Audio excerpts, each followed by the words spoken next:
Did everyone enjoy your sports weekend? Did everyone enjoy your NFL action? Because I'm drained. I feel like I went 12 rounds. I ran a marathon. I worked, a triple shift. I mean, I don't even, the energy today, it's just you guys are going to carry me through. This weekend in the NFL was without a doubt the greatest weekend we've ever seen in playoff football history. Do not debate me. Do not tweet at me. Don't get me on IG or Facebook or Twitter. You will not win this debate today. You will not win this battle. The NFL won.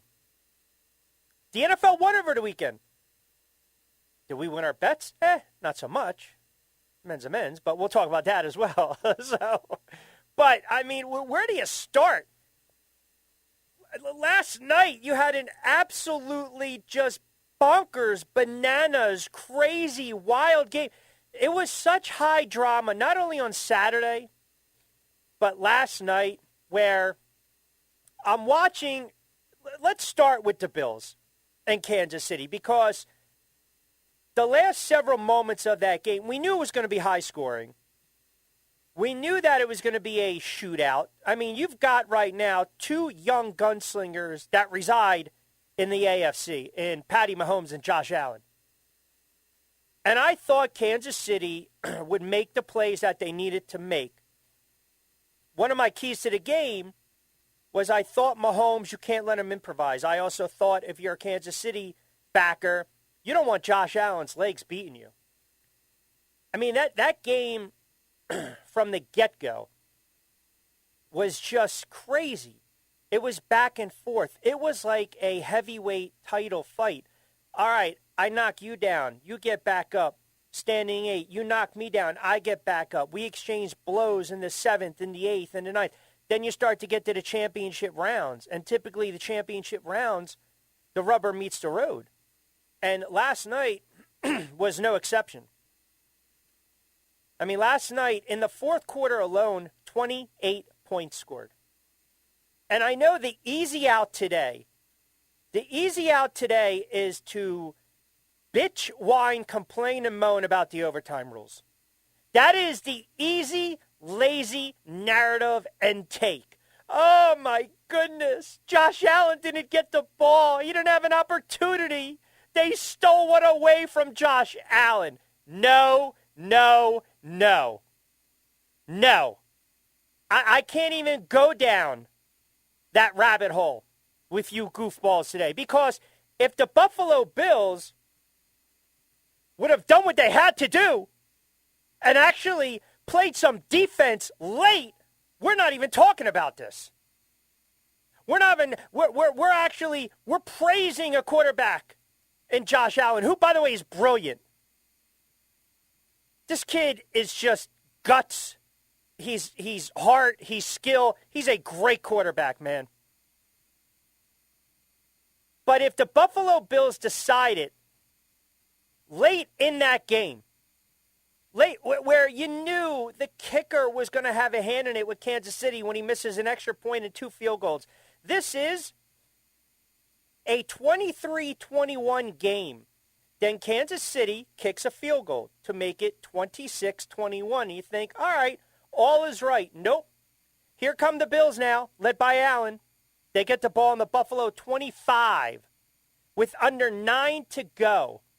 And he promptly converts not 1, not 2, not 3, not 4, but 5 third downs. So good defense by you, Kansas City, including several fourth downs, including 4th and 13, where he just rifles one to dig. So much for Allen not having any accuracy. 33, right? So right there, it's 29-26. Right back. And remember now, we back Kansas City. We had Kansas City. We grabbed it at 2.5, and then we grabbed it at 1.5. So I'm sweating up a storm over here. I'm like, this is ridiculous. I can't take this nonsense. I was already exhausted. Kansas City gets the ball right back. And then, zip, you let Hill get free. 64 yards. Touchdown. Where's the defense? Can we talk about the defense? But, alas, the Buffalo Bills showing tremendous guts. They get the ball back. Explain this sequence to me, please. There's a minute to go in this game, a minute two. And Buffalo, from their 25, 35 yards, 13 yards, 19 yards, touchdown. Allen again. Wait, are you ready? With how much time left on the clock? Where you say to yourself, this game is over? How much time on the clock? 13 seconds left. So 13 seconds left. On the road, the upstart Bills are leading Kansas City 36-33. Now, this is where the meeting of the minds, this is where the talking heads that are on national TV who love to use friggin' phrases like arm strength, push the ball down the field, double I, wing T, set, walk off. This is where you all need to shut up. Enough of the Monday morning quarterbacking. Because that's all I heard today and last night. And it gets me really aggravated. So the argument, the play in question is, should Buffalo have squibbed kick it? Folks, I have news for you. You had an opportunity to stop Kansas City. You didn't. So let's just say, argument's sake, I'll play the game with you, even though it's a dicey game. I'll go squib kick. You grab that ball no matter what, you get that on the field, right? You're going to have time for one more play. Now, watching that game yesterday, and be fair, because Bills Mafia was attacking me on Twitter, because you guys are just beyond salty, and I understand it. Plus, some of you didn't like that I said wide right, 1990 Giants and the Bills. I get it, fine. But with all that being said, the games the way they unfolded over the weekend, who's to say that Mahomes doesn't heave it 50-something odd yards and you get a pass interference call and you have an untimed down and you get another shot? That's all I'm saying. And then to add insult to injury, and this was one of my what the F moments during the weekend, which I tweeted out. This was a highlight one. This is where you don't want to show defenses late. Explain to me what kind of defense Buffalo is running. 1st and 10 on Kansas City's 44, okay? Well, first of all, they were able to sneak a playoff for 19 yards. That was a big, big play to Hill because it got them on positive yardage, actually, 44-yard line with 8 seconds to go. So you know you have time for one more play. One more play because you've got timeouts, and Andy Reid was brilliant. Brilliant in this fashion.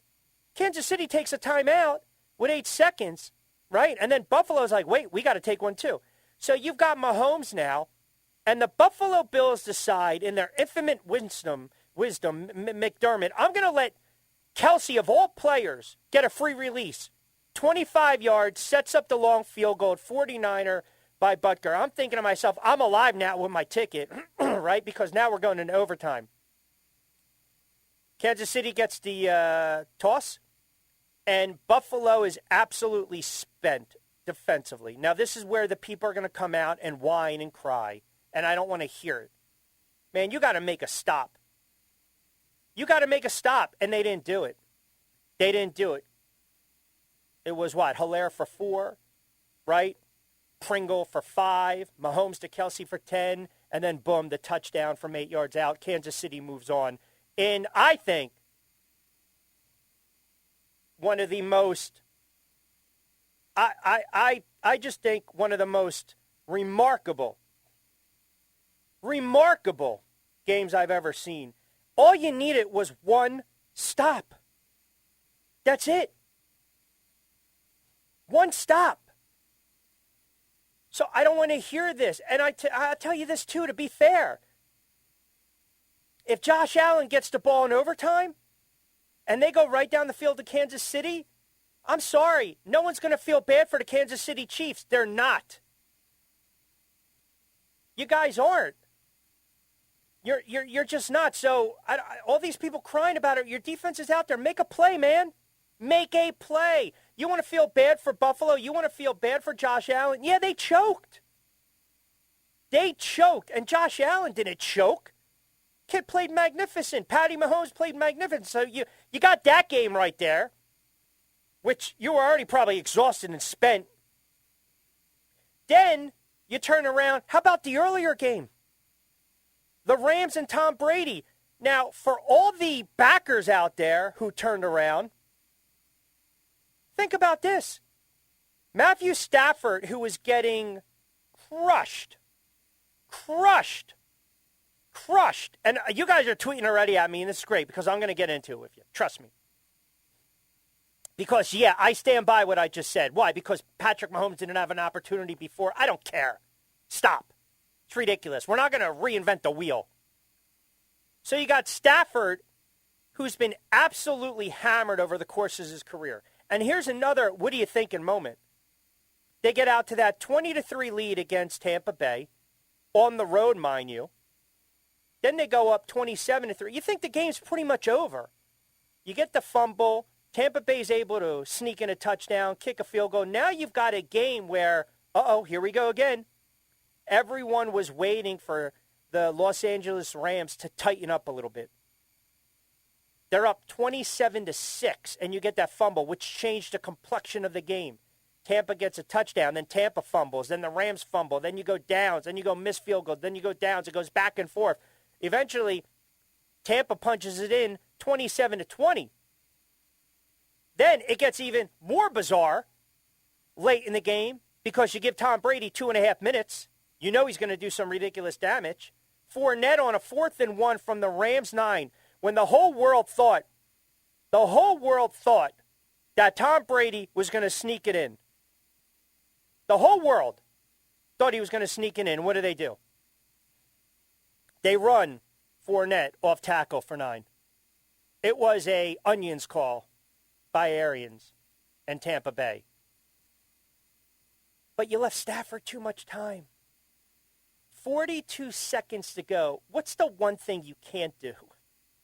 If you're Tampa Bay, what's the one thing you can... Who's the one player on the field you cannot... Again, free release, get them in the secondary. On a 3rd and 10, they elect to blitz, and Stafford he unloads a gorgeous ball to Cooper Kupp, who I argue with my friends, and you know what? I have no problem saying they're right on this one. If it's not for a quarterback, he's the league MVP. I know you don't count postseason. You look at regular season, but this kid's phenomenal. We know it's going to be a quarterback, but this kid is phenomenal. And he gets free for 44 yards. And then Gay with the 30-yard field goal, boom. Now, we don't know what's going on with Brady, do we? Who knows what's going to happen? So those are your first 2 games on Sunday. We didn't even get to Saturday.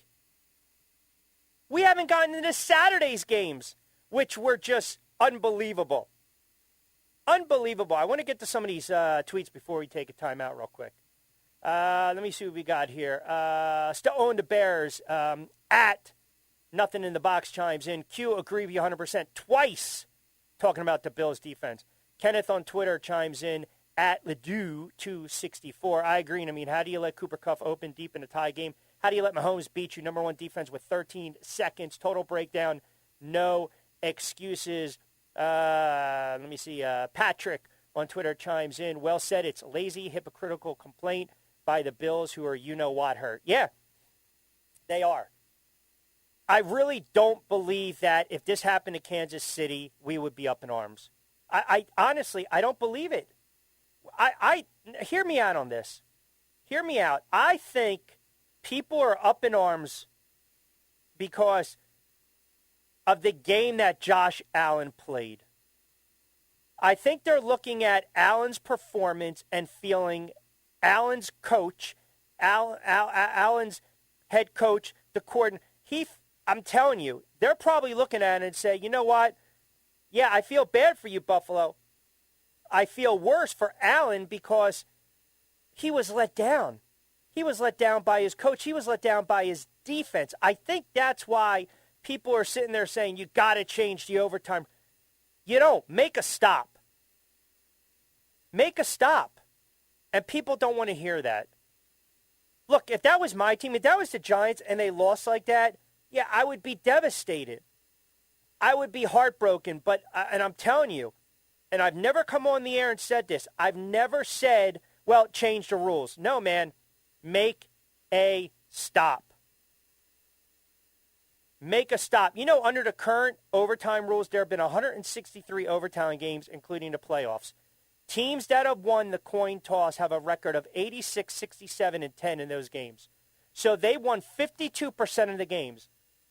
Now, I don't hear anyone chirping at me, do you? I don't hear anything. 52%. You guys are acting like every time somebody gets the ball first in overtime, they go right down and score.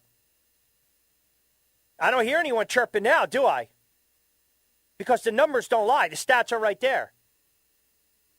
And if you go to the 11 overtime playoff games, well, okay, that's a different animal now. That's regular season. Overtime is a little different. Well, that was actually the 163, including the playoffs. So under the current overtime rules, I got to be fair. I can't lie to you guys. There have been 11 OT playoff games. Now you guys are going to bark at me. Out of those 11 games, what do you think the record is of the teams that won the coin toss? 10-1. So the only team to lose was the Saints in 2018, and that was the NFC Championship game versus the Rams. Leave the rules the way it is. Just play defense. That's it. All right, we got a lot to get into. Corey Parsons in the 5 o'clock hour. You guys out there as well, tweet at me. I knew I was going to rile some of you guys up today, and that's okay. At Rich Q on Q at 1490 Sportsbet. 21 past the 4 o'clock hour. We'll come back. We will get into the madness that was the Saturday games, and I actually get to come on the air and say, I told you so. We'll dive into that as well.